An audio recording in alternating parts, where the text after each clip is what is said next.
이번 사연은 시어머니에게 쓰니님이 욕을 섞어 독서를 퍼부었더니 시어머니가 호흡곤란으로 구급차를 불러 실려갔다는 사연인데요. 무슨 일이 있었던 걸까요? 함께 보시겠습니다.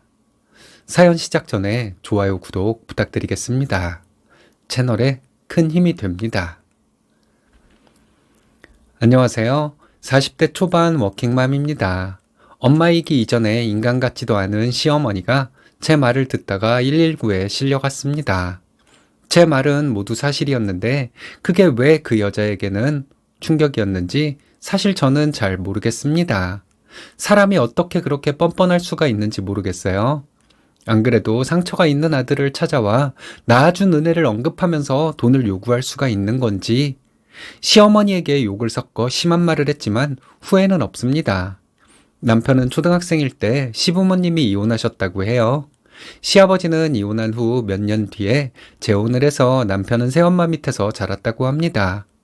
시부모님이 이혼한 이유는 남편의 생모가 바람을 피우다 시아버지에게 걸렸기 때문이래요.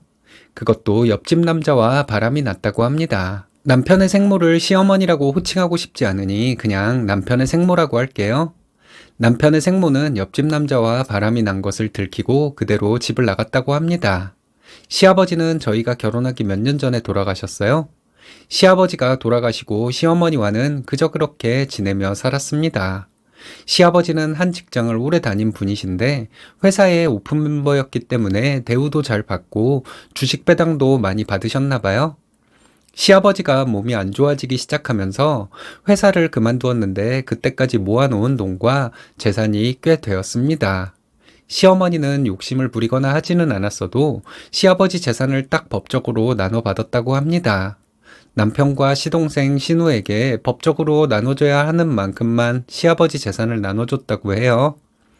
남편 형제들은 시어머니에게 좀 서운한 마음이 들었다고 합니다.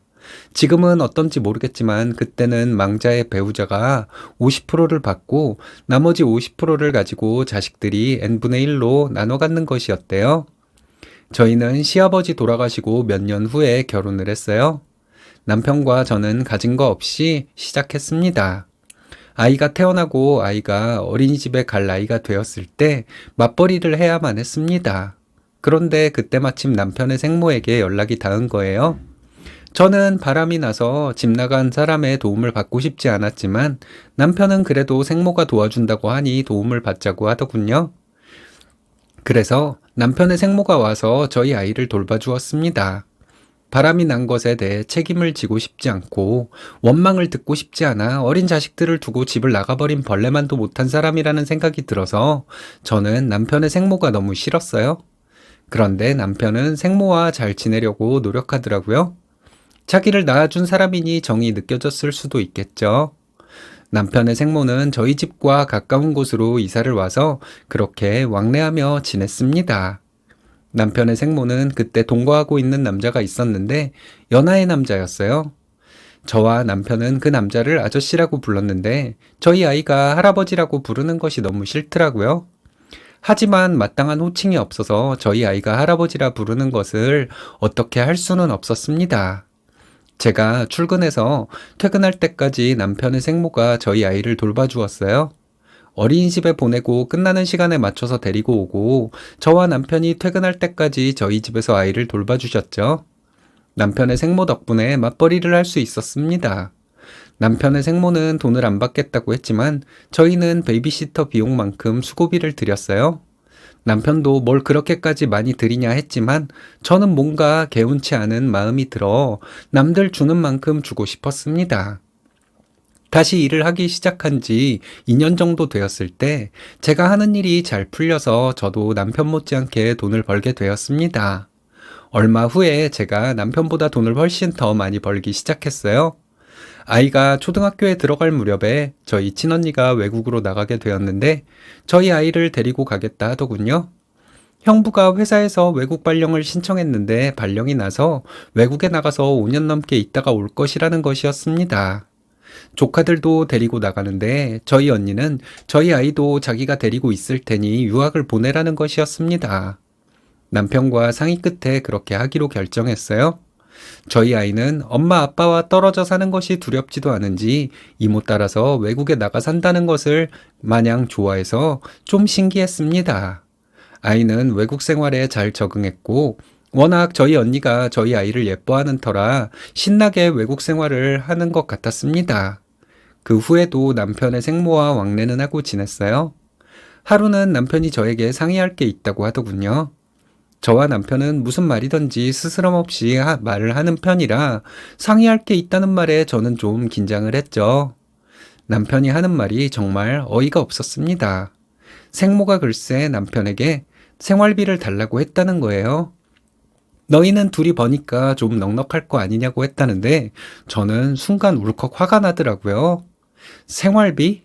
엄마가 필요한 나이일 때 자식들을 버리고 나간 엄마가 생활비를 요구할 수가 있는 건가? 이런 생각이 앞서더라고요. 남편과 함께 남편의 생모와 얘기를 해봤습니다. 함께 사는 아저씨가 돈을 적게 버냐고 했더니 둘이 먹고 살 만큼은 번다고 하더군요. 그럼 이제 아이도 외국에 나가 있으니 어머니도 일자리를 알아보시지 그러냐 했더니 이 나이에 무슨 일을 하냐는데 그때 남편의 생모 나이를 따져보게 되었습니다. 50대 중후반이더라고요.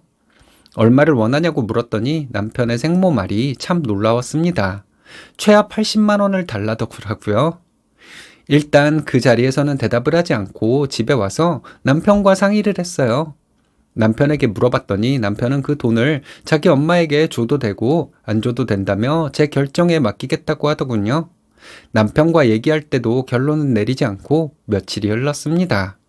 며칠이 지나니 남편의 생모가 매일같이 전화해서 돈을 언제부터 줄 것이냐고 물었습니다. 저는 아직 모르겠다고 했더니 다시 만나서 얘기를 하자는 거예요. 그리고 며칠 후에 남편의 생모와 그 아저씨가 저희 집으로 와서 다시 얘기를 했는데 어이없는 소리만 들었네요. 남편의 생모가 말하길 내가 너를 낳아줬는데 은혜도 모르냐? 이러는데 어이가 없어서 무슨 말을 해야 할지 모르겠어서 말이 안 나왔습니다. 저는 어이가 없어서 말문이 막혀 말을 못하고 있었던 것뿐인데 남편의 생모는 저희가 할 말이 없어서 가만히 있는 걸로 생각했는지 막말을 하더군요. 자꾸 낳아줬는데 은혜를 모른다는 말을 반복해서 하더니 안 되겠다고 자기는 100만 원을 받아야겠다고 하는데 정말 저도 모르게 욕이 튀어나올 뻔했습니다. 또 하는 말이 내가 너희 애를 그렇게 봐줬는데 너희는 고마운 것도 모르지 여기까지 들었을 때 정말 머리가 아프더라고요. 남편의 생모와 함께 사는 아저씨는 옆에서 묵묵히 듣고만 있는데 이 사람은 뭐지? 하는 생각이 들었네요. 남편의 생모는 답답하다는 듯 언성을 높여 이렇게 말하더라고요. 너네 아빠 재산이 적지 않았는데 돌아가시고 받은 것도 있을 거 아니야. 너희는 나한테 그 돈을 나눠줄 생각도 없는 거냐? 엄마한테 너무하다는 생각은 안 들어? 이러는데 그때 저는 머릿속이 맑아지는 느낌이 들었습니다. 이 여자는 돈에 미친 여자일 뿐 내 시어머니도 아니고 내 남편의 엄마도 아니란 생각이 드니 더 이상 끌려다닐 이유가 없다는 생각이 들었기 때문에 제가 냉정해졌나 봐요. 저는 큰 소리로 이렇게 말했습니다. 옆집 남자랑 바람이 나서 집을 나간 주제에 전 남편의 재산을 탐내는 법도 있냐고요? 엄마 손길이 한참 필요한 어린 자식들을 두고 그렇게 남자가 좋아서 집을 나간 주제에 어딜 엄마 행세를 하려는 거냐 했습니다. 남편의 생모는 그때 본인이 집을 나가지 않았더라면 너희 아버지 성격에 자기는 뼈도 못 추렸을 것이라며 자기 합리화를 하는데 정말 싸대기를 한 대 갈겨주고 싶었어요. 그래서 바람난 거 책임지기 싫고 원망받기 싫어서 그렇게 어린애들을 두고 집을 나간 거예요. 남편에게 죽도록 맞는 한이 있더라도 용서를 구하고 애들을 돌봤어야죠. 그렇게 나갔으니 엄마의 길을 포기한 거고 인간의 길을 포기한 거잖아요. 근데 낳아준 정이 있으니 돈을 달라고요? 저는 고래고래 소리를 지르며 이렇게 말했습니다. 내가 듣기로 시아버지와 이혼할 때 재산 분할도 받아간 것으로 알고 있는데 그거나 다시 내놓으라고 했어요. 인간의 탈을 쓰고 어쩜 이럴 수가 있냐고. 어렸을 때 인간도 아닌 당신이 집을 나가서 내 남편이 동생들 돌보느라 고생한 것은 어떻게 생각하냐고. 그렇게 상처를 준 것도 모자라 지금 내 남편에게 또 한 번 상처를 주는 거냐고. 내 남편 마음 아프게 자란 사람이라 누구도 내 남편 상처 주면 그 사람은 내가 가만 안 둔다고 했습니다. 남편의 생모에게 저는 계속 심한 말을 했어요. 여기에 적기 좀 곤란할 정도로 심하게 말을 했습니다. 그리고 남편의 생모와 함께 사는 아저씨에게도 말했어요. 지금 여기 와서 저 여자가 정신 나간 소리를 하는데 왜 안 말리냐고요.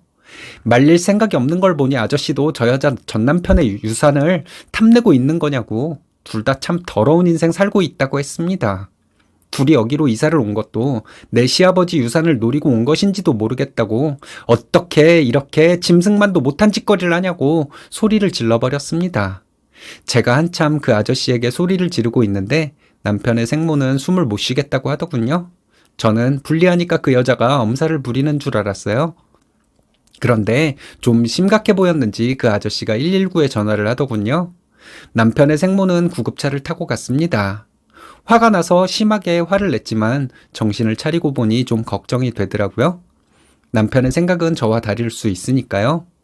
그런데 생각보다 남편은 덤덤하더라고요. 남편은 어렸을 때 친할머니에게 들은 말이 있대요. 네가 30살쯤이 되면 네 생모가 연락을 해올 거다. 그때는 네가 돈을 좀 벌기 시작할 나이가 되어서 연락을 해오는 거니 정에 이끌리지 말아라. 네 아빠 재산 분할 받아갔더라도 그게 그년한테 나만 하겠냐? 이러셨다고 합니다. 이 얘기를 하면서 남편은 웃더라고요. 이제는 자기 엄마 안 보고 살겠다고 하는데 저는 그 말이 너무 반가웠습니다. 며칠 후에 그 아저씨에게 전화가 왔는데 남편의 생모는 잘 회복해서 퇴원했다고 합니다. 남편이 전화를 받았는데 이제는 모르는 사람으로 살 것이라는 말을 엄마에게 전하라고 했대요. 3달 정도 되었는데 지금까지 아무런 연락도 오지 않고 있습니다. 남편은 저한테 고맙다고 하네요. 갈팡질팡하던 자기 마음을 제가 붙잡아줬다고요? 나은 정? 기른 정?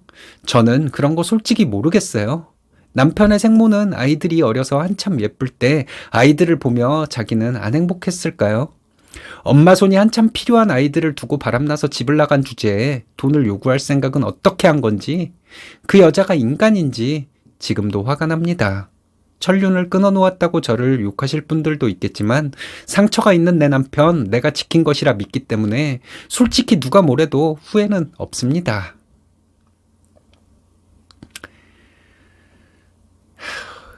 남편이 전생에 나라를 구했나 보네요. 이런 좋은 분을 배우자로 맞았으니 말이죠. 맞습니다. 배우자가 마음의 갈피를 못 잡을 때 이렇게 마음을 잡아주는 것이 배우자로서 중요한 역할이라는 생각이 드는데 여러분들의 생각은 어떤가요?